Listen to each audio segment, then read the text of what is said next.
This is the story of a gladiator who fought without armor, who fought without a helmet, who fought with courage. Oh, what are those? Who fought with courage, with strength, okay, who are we kidding? He couldn't fight to save his life. His real talent, however, was...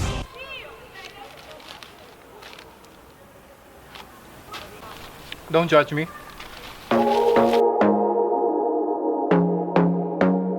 Hello and welcome to the video. The video that I hope does not get flagged for using that clip from the Gladiator. And I am not in Rome. I'm kinda, sorta, maybe not in the Sahara Desert. This is Djem, Tunisia.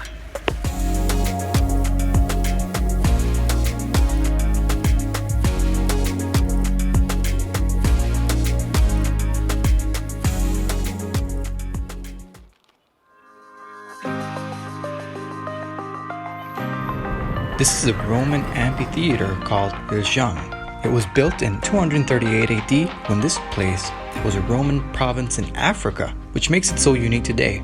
It is one of the best preserved Roman stone ruins in the world, and it is a UNESCO World Heritage Site.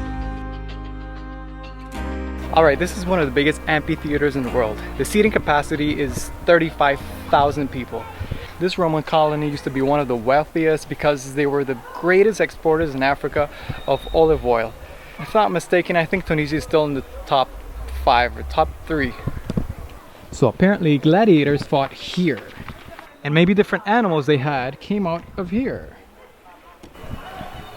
I really don't know. I just made that up. I'm pretty sure they might have had wild animals here though.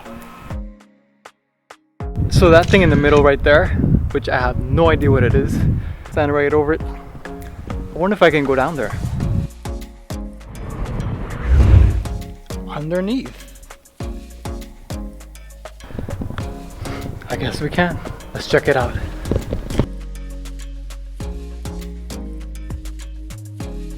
Maybe they kept the gladiators in here.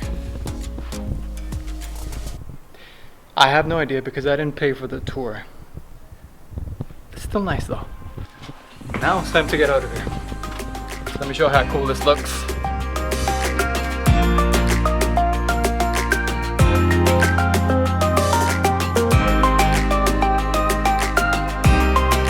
Nobody tell my mom where I'm at.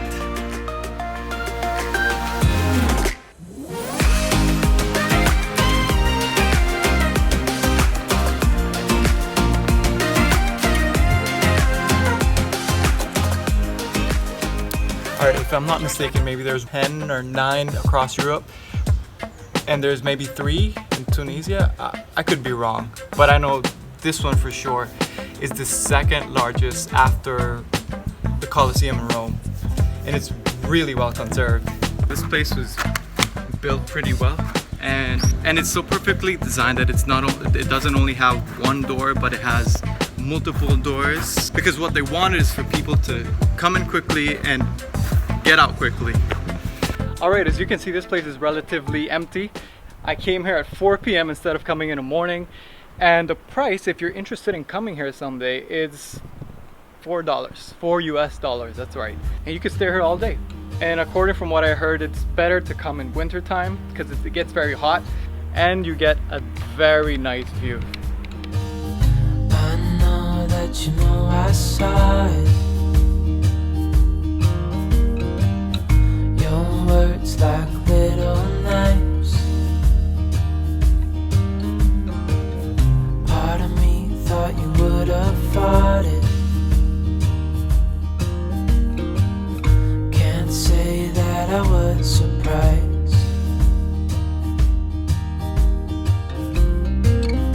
You know, most gladiators were used as slaves to perform these different shows, and this is the way they paid for their penalties for their criminal past. However, they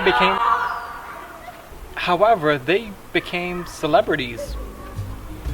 It was such a big hype that just normal citizens, men and women, wanted to become gladiators in the pursuit of that thrill of fame and maybe even fortune. But they were slaves, and I could be wrong, but gladiators had to please the crowds. This is part of their survival, I guess, because if they could please the crowds, then they could live for another day. So not only were they slaves because they were obligated to fight, but they were slaves because they had to please people.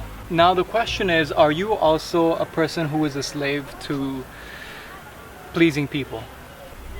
For many years I was, and sometimes I still have to brush it off. I still have to shake it off. But do you constantly find yourself in a situation where you find it hard to say no? Or do you find yourself in a situation where you feel like you have to apologize to someone who's angry at you, and you probably know that this person is taking advantage of you? Maybe you try to behave in the same, maybe you try to mimic the behavior of the people who are around you. Or maybe you show a little bit too much of your body on Instagram just to get likes. But whatever it is, if this is you, you won't know what true freedom is until you stop pleasing people. And the truth is that you can't please everybody, and you know this. There's people who can only join you for a season. And after that season is over, you gotta let them go. Sometimes we have a hard time losing people, but what's worse than that is for you to lose yourself trying to please others. So if you want to live to your full potential, then you gotta stop being a slave to pleasing people. So during this time of year, they also have a festival with live music. That's why there's a platform right there. Classical music